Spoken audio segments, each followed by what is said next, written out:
Kundi la Hezbollah nchini Lebanon limesitisha mashambulizi dhidi ya kaskazini mwa Israel na dhidi ya wanajeshi wa Israel walioko Lebanon kufuatia tangazo la usitishaji mapigano kati ya Marekani na Iran, kwa mujibu wa vyanzo vitatu vya Lebanon vilivyo karibu na kundi hilo.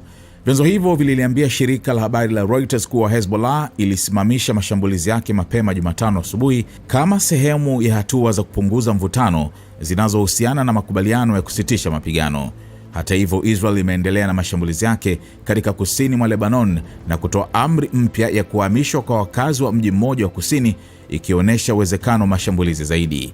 Jeshi la Lebanon limewataka raia kutorejea katika vijiji vya kusini mwa nchi hiyo baada ya Israel kusema usitishaji mapigano unaohusisha Iran hauhusiani na mapigano dhidi ya kundi la Hezbollah. Kwa kuzingatia maendeleo ya kikanda na kusambaa kwa taarifa kuhusu usitishaji mapigano, uongozi wa jeshi unawaomba wananchi kujizuia kurejea katika vijiji na miji ya kusini na kuepuka kukaribia maeneo ambayo majeshi ya Israel yameingia ili kulinda usalama wao, hasa kwa kuwa wanaweza kuhatarisha maisha yao kutokana na mashambulizi ya Israel yanayoendelea, jeshi la Lebanon lilisema katika taarifa.